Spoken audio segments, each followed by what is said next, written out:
নবীন রাগেতে ভারতের পানবীনা কে তুমি বাজালে নবীন রাগেতে ভারতের পানবীনা মধুর ঝঙ্কারে মুগ্ধ জগত মধুর ঝঙ্কারে মুগ্ধ জগত চোখেতে গাহে বন্দনা কে তুমি বাজালে নবীন রাগেতে ভারতের প্রাণবীণা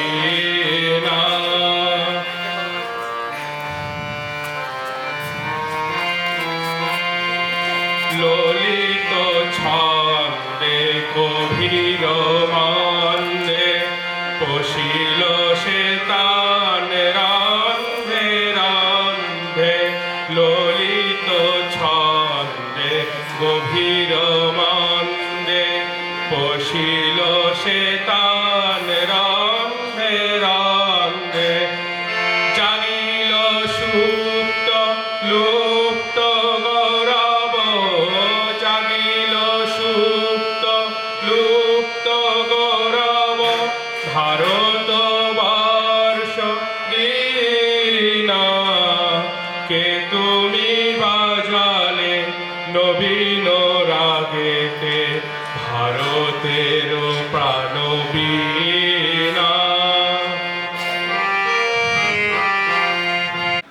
परतत्वे सदा लीनो रामकृष्ण समाज्ञया यो धर्मस्थापनरतो वीरेशं तं नमाम्यहम्।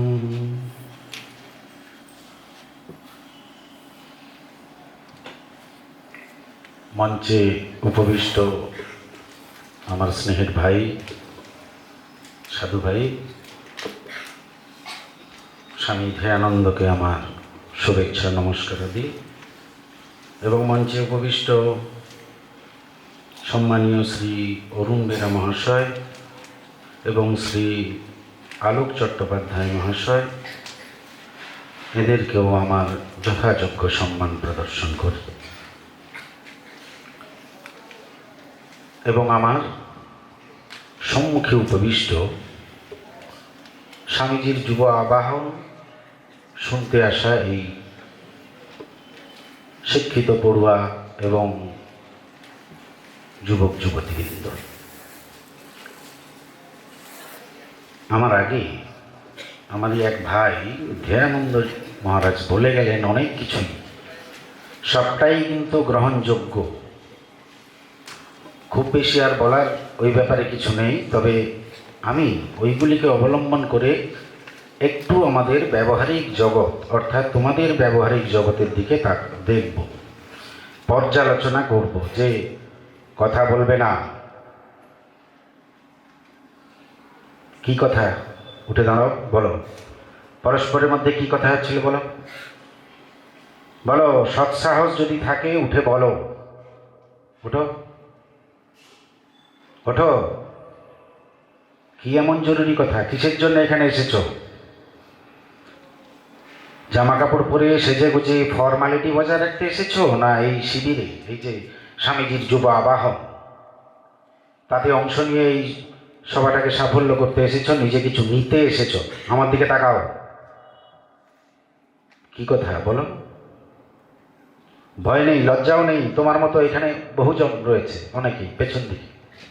বলো, এই তার পাশে বাম দিকে কি বলছিলে, কি কথা হচ্ছিল? এইটুকু মর্যাদা বোধ নেই? এর থেকে তো সুন্দর বুঝে নেওয়া যায় যে মহারাজের আগে যত কিছু বলে গেলেন কিছুই অনুধাবন করিসনি, ফর্মালিটি বজায় রেখেছিস।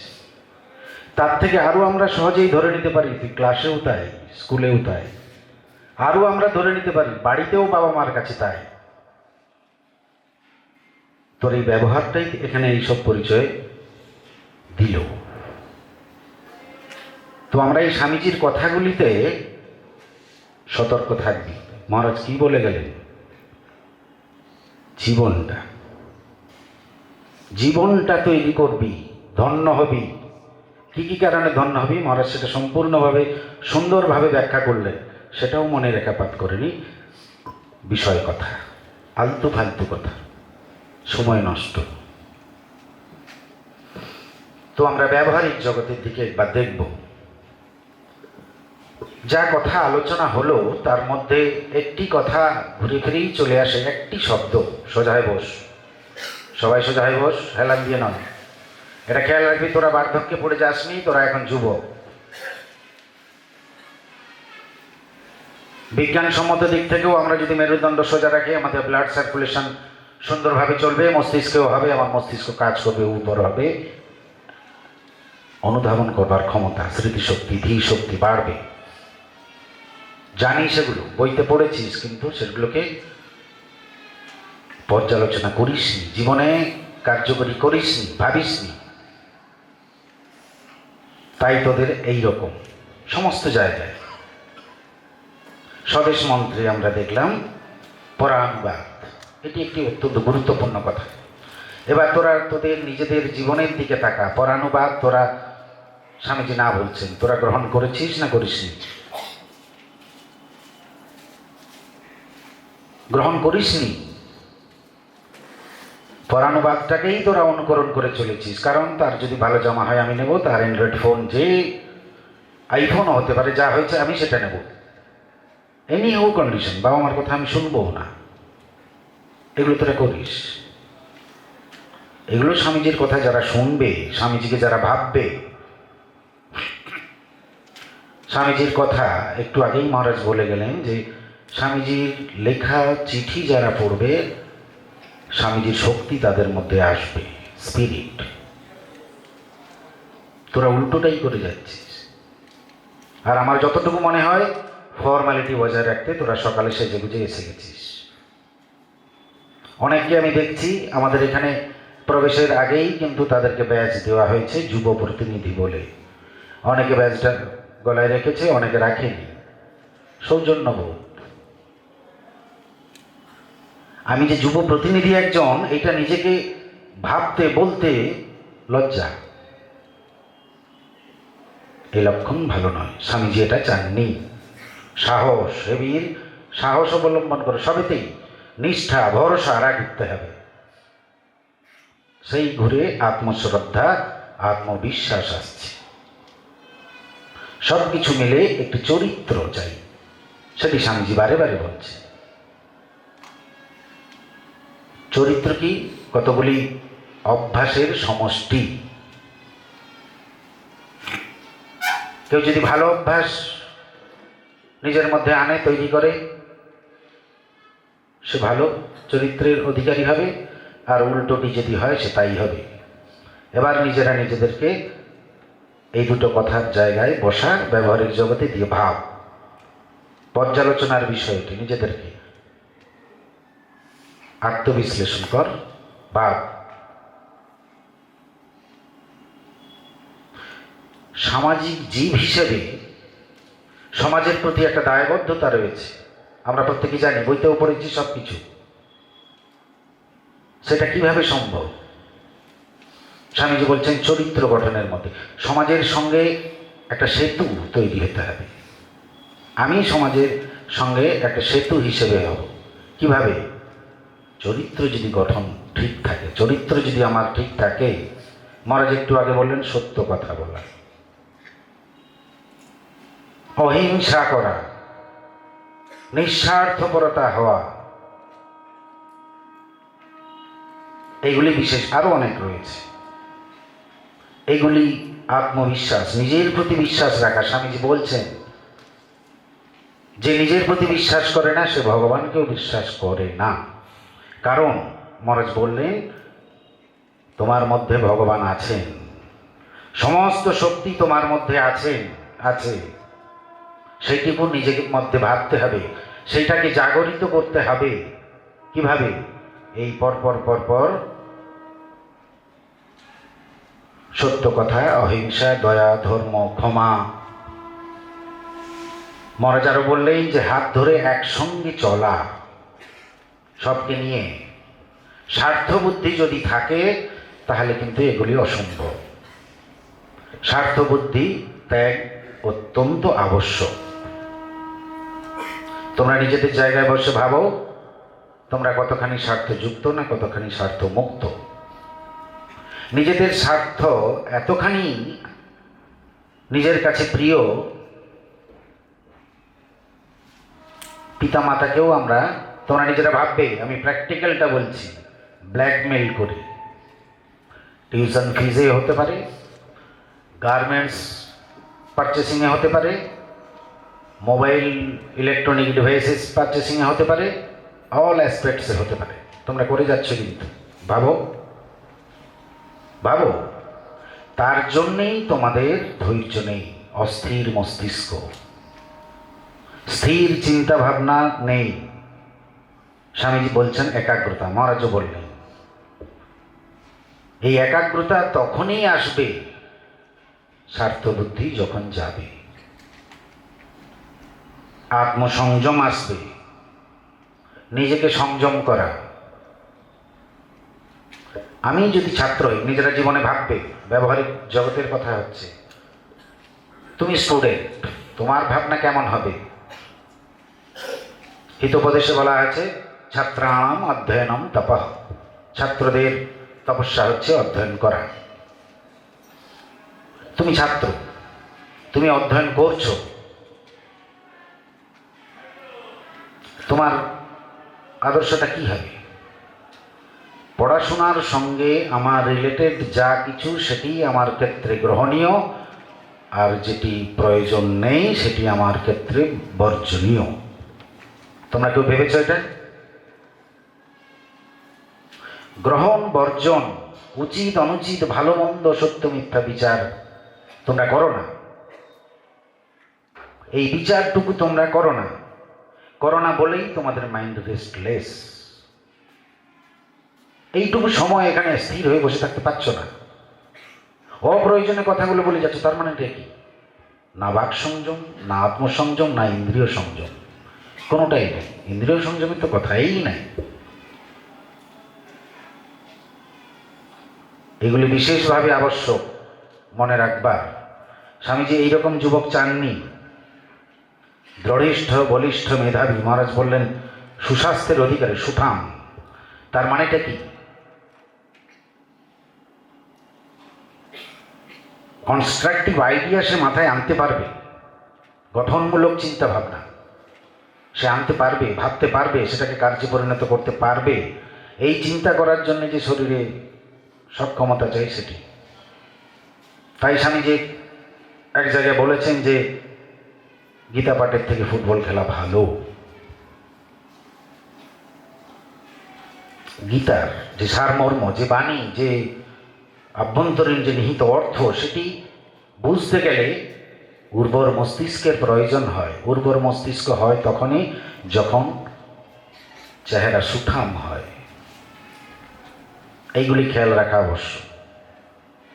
নিজেদের পর্যালোচনা করার জন্য কিন্তু আমি বলছি, আমি নিজেদেরটা ভাবতে বলছি। কি করে যাচ্ছ সেটা একটু ভাবো। যেটা প্রয়োজন নেই আমরা নিচ্ছি পরানুবাদ।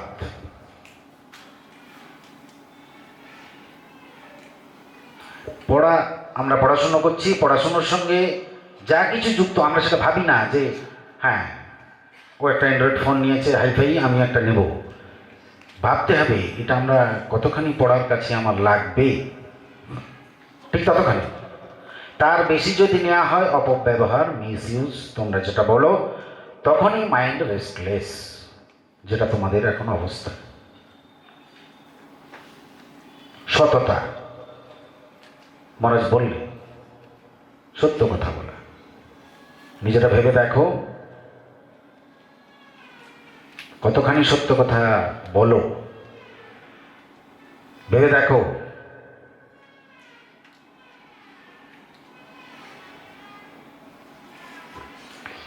সত্য কথা বলার অভ্যাস রাখা চাই, স্বামীজি বলেছেন। আর সত্য বললে মহারাজ বললেন যে শক্তি আসবে, ধ্যান হবে, শক্তি আসবে। সেই শক্তি আমাদের মধ্যে আছে। ভগবান জন্মসূত্রে আমাদের প্রত্যেকের মধ্যে কিন্তু সেই শক্তি প্রদান করে রেখেছে, দুটি শক্তি, একটি দৈবী শক্তি, একটি আসুরিক শক্তি। অসুরের বৃত্তি যা হিংসা, দেশ, অহিংসা, এইসব। আর দৈবী শক্তি ঠিক তার দৈবী গুণ যেগুলো, দেবতাদের যেগুলো থাকে, সত্য, অহিংসা, ধর্ম, দয়া, ক্ষমা ইত্যাদি। তো এগুলো আমাদের প্রত্যেকের মধ্যে আছে। কারো দৈবী শক্তি বেশি, কারো দৈবী শক্তি কম, কারো আসুরি শক্তি বেশি, কারো মধ্যে আসুরি শক্তি কম। তো যার মধ্যে সেই শক্তির যেমন প্রকাশ, তার আচরণ তেমন হয়। কিন্তু সেই আচরণের মধ্যে সীমাবদ্ধ থাকা আমাদের জীবন নয়, স্বামীজিও চাননি। স্বামীজি চেয়েছেন কি, সেই যে শক্তি আত্মবিশ্বাসের, যে আমার মধ্যেই সেই সমস্ত শক্তি, সেই পূর্ণতা বিদ্যমান রয়েছে, আমাকে শুধু ভাবতে হবে, জাগরিত করতে হবে। এইটুকু আমি যদি ভাবতে পারি, আমি সব কিছু করতে পারি, করব। নিজেদের ব্যবহারিক জীবনে চলে যাও। নতুন ক্লাসে ভর্তি হওয়ার সময় অনেকগুলো মোটা মোটা বই তোমরা কিনে ফেলেছ। তখন কারোর মধ্যে কি ভাবনা এসেছিল, এগুলি সবই আমি পড়াশুনো করে পরীক্ষা দিয়ে আমি উচ্চতর ক্লাসে যাব? কিন্তু তোমরা পেরেছ। কারণটা কি? সে শক্তি তোমাদের মধ্যে আছে, তোমরা ভাবোনি, জানোনি। সেটা ভাবো, জানো, সমস্ত কিছু তোমরা করতে পারবে। স্বামীজি বানিয়ে কিছু বলেননি। আমি সব কিছু করতে পারি, আমার মধ্যে সেই ক্ষমতা রয়েছে। এই আত্মশ্রদ্ধা, আত্মবিশ্বাসটুকু বিশেষভাবে চাই। ফ্লাস্ট্রেশন অনেকেরই, একটা আদর্শ এবং উদ্দেশ্যহীন জীবনযাপন তোমাদের মধ্যে অনেকেরই।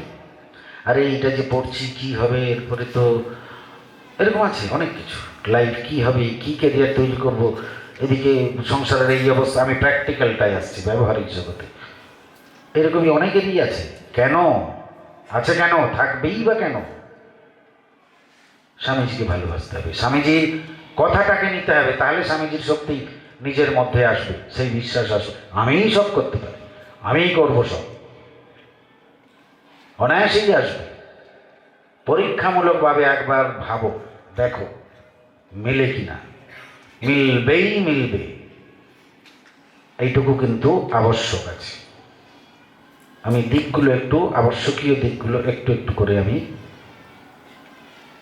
বলছি।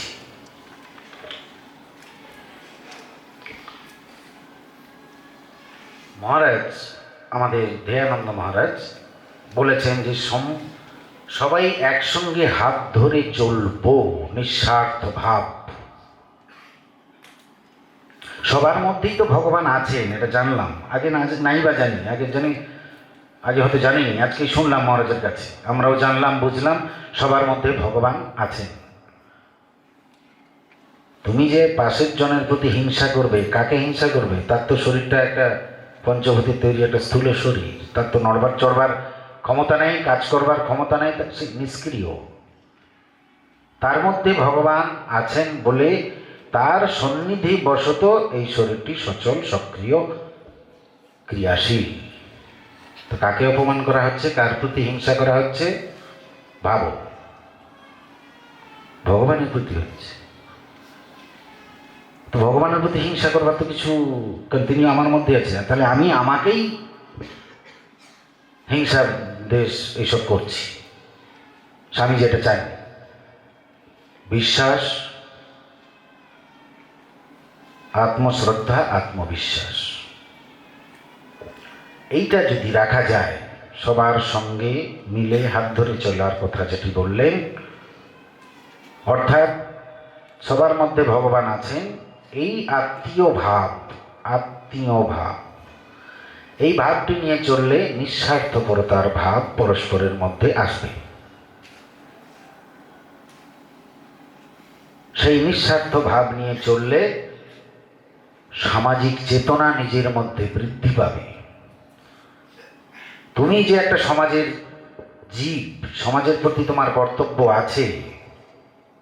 স্বামীজি বলছেন সেবা ইত্যাদি, মহারাজও বললেন, সেগুলি তুমি তখন করতে পারবে। সেই প্রেরণা, সেই চেতনা, সামাজিক চেতনা তোমার মধ্যে আসবে। তখন কি হবে? সমাজের সঙ্গে তোমার একটা সেতু তৈরি হবে। তুমি সামাজিক জীব হিসেবে, সামাজিক চেতনার অধিকারী হিসেবে তুমি সমাজের সেবা কিছু করছো, সবার সঙ্গে মিলেমিশে। এই সেতু, শৃঙ্খল তৈরি হবে।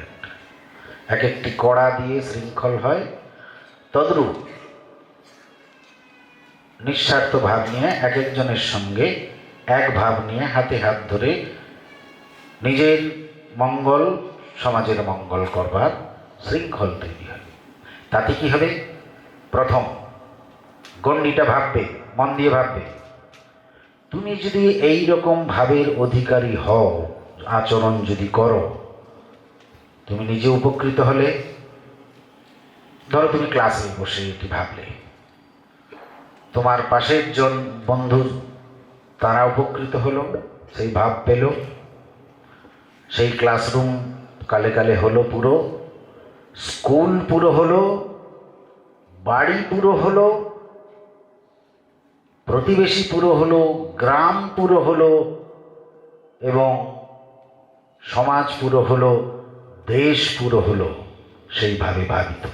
স্বামীজির চিন্তা এইটা, স্বামীজি এইটা চেয়েছিলেন। এটি ভাববার আবশ্যক আছে, এই রকম আচরণ করবার আবশ্যক আছে, জীবনটা ধন্য করবার আবশ্যক আছে। মহারাজ বললেন ভোগের জীবন, সেই ভোগটা ওই খাওয়া পড়া ইত্যাদি কামিনী কাঞ্চন নিয়ে থাকা তা নয়। শরীরের ধর্ম থাকবে, অনেক রকম ইন্দ্রিয়ের উৎপীড়ন থাকবে, আসক্তিও থাকবে। তোমরা যারা ছাত্র ভাবো, অনেক প্রলোভন আসবে। সেই প্রলোভনটা যদি তুমি ওভারকাম না করতে পারো, ক্যারিয়ার তোমার কাছে নেই। তোমাদের চোখের সামনে অনেকেই ঘুরে বেড়াচ্ছে, ভালো রেজাল্ট করতো, এখন সেই প্ল্যাটফর্মেই নেই, তার কোনো এক্সিস্টেন্সই নেই।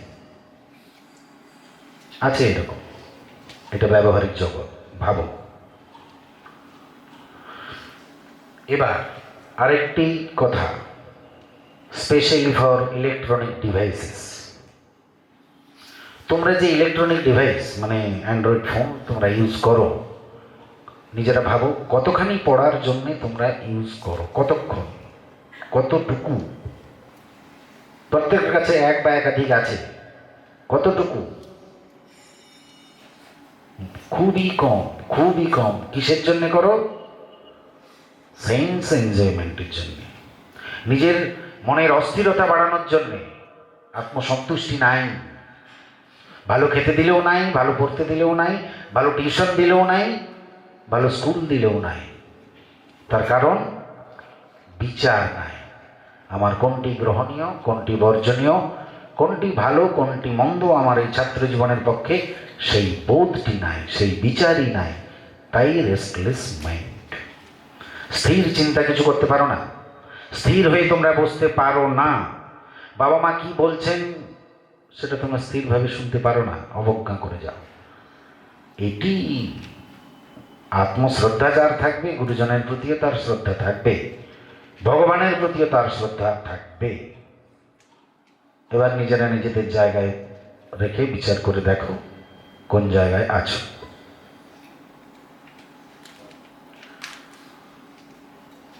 ভালোবাসার সম্পর্ক মহারাজ বলেছেন অত্যন্ত গুরুত্বপূর্ণ, এটি অত্যন্ত গুরুত্বপূর্ণ, এবং সেটি নিঃস্বার্থ ভালোবাসা হতে হবে। নিঃস্বার্থ ভালোবাসা কেবলমাত্র আমাদের মা বলেছেন, আমাদের মা ভগবানকে ভালোবাসলে সেটি নিঃস্বার্থ, মানুষকে ভালোবাসলে সেটি স্বার্থ, দুঃখের কারণ হয়। তোমরা নিজেদের জায়গায় বসে ভেবে দেখো, তোমরা অনেককে অনেক কিছু অনেকভাবে ভালোবেসেছ, কতখানি স্বার্থ ছিল আর কতখানি দুঃখ কষ্ট ভোগ হয়েছে। হতে হবে, ভগবানের কথা এটি, মিথ্যা হবার নয়। ভগবানকে ভালোবাসতে হবে, কারণ ভগবান সবার মধ্যে। ভগবানকে যদি ভালোবাসো, সেই ভগবানের শক্তি তোমার মধ্যে প্রকাশ পাবে, বিচ্ছুরিত হবে, যেটি মহারাজ আগে বললে, ধ্যান করে যেটি হয় আপনা হতে। তোমার পাশের জন একটু আগে যেটা হলো, এইভাবে সমগ্র জগৎ হবে, যেটা স্বামীজি চেয়েছিলেন। তখনই এই যুব আবাহন শিবির কি, যুব মনন শিবির কি, যুব সম্মেলন কি, তোমরা যে যুবক স্বামীজির আবাহনে সাড়া দিয়ে যে এসেছো, সেটি সার্থক। না হলে মহারাজ বলছিলেন যে time pass, actual time pass, actual time pass হবে। আর চল একটু ঘুরে আসি, আজকে রবিবার, এমনি একটু আউটিং। তোমাদের অনেকের মধ্যে একটা ভাষা খুব প্রচলিত, আউটিং। কি আউটিং? কোথায় আউটিং? নিজের মধ্যে তুমি কোথায়? কোথায় আছো? কোথাও নেই তো। ঘরে থেকেও তো ঘরে নেই, নিজের মধ্যে নেই। তুমি ছড়িয়ে ফেলেছো, বিলিয়ে ফেলেছো, অস্তিত্ব কোথায়? ভগবান আছে নিজের মধ্যে। ভাবো, বিশ্বাস রাখো, ভরসা রাখো, যাদের দীক্ষা হয়েছে তার নাম গুণগান করো, তাকে ভাবো। মহারাজ যেটা ধ্যান বললেন, অসীম শক্তির অধিকারী হবে, সমস্ত কিছুই করতে পারবে। তখন এই চেতনা, এই ভাব নিজের মধ্যে আসবে, কোনো কিছু বাকি থাকবে না। তোমার দেখে পাশের জন শিখবে, এইভাবে সমগ্র। এটাই তো স্বামীজির আবাহন।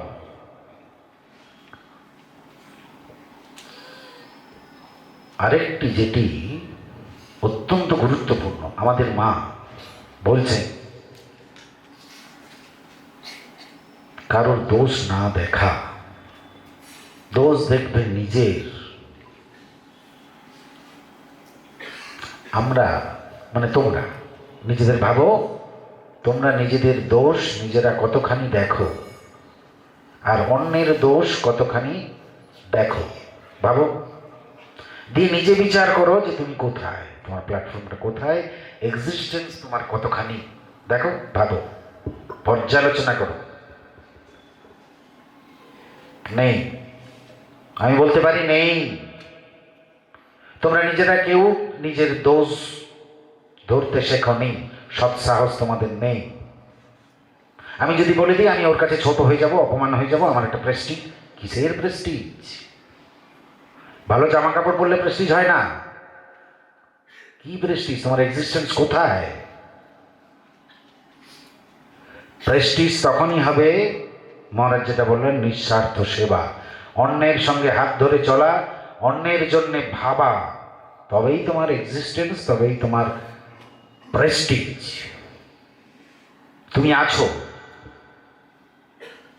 আমি আছি, তখন এই আমি আছি তখন, না হলে কিছুই নেই।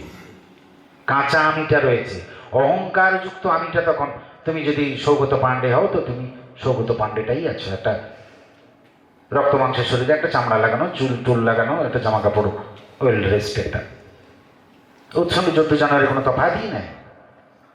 এই কারণে জন্তু জানোয়ারের সঙ্গে মনুষ্যের তফাৎ, এই দুর্লভ জন্ম যে মনুষ্য জন্ম, আচার্য বলছে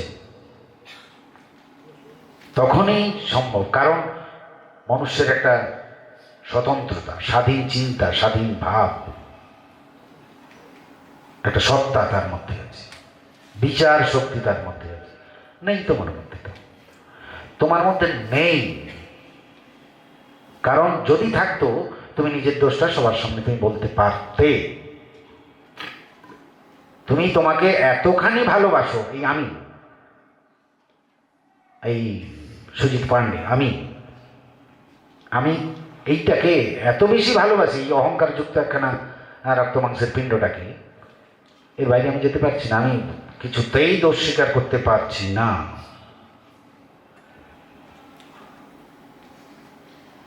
এই দোষ স্বীকার যতক্ষণ না আসবে, ততক্ষণ অন্যের দোষ দেখা বন্ধ হবে না। এই অন্যের দোষ দেখতে দেখতে আমাদের যোগশাস্ত্র বলে, মাও বলেছে, শেষে মন বাবা দোষী হয়ে যায়। মন দোষী হয়ে যায় মানে কি? এই যে দোষগুলো আমরা অন্যের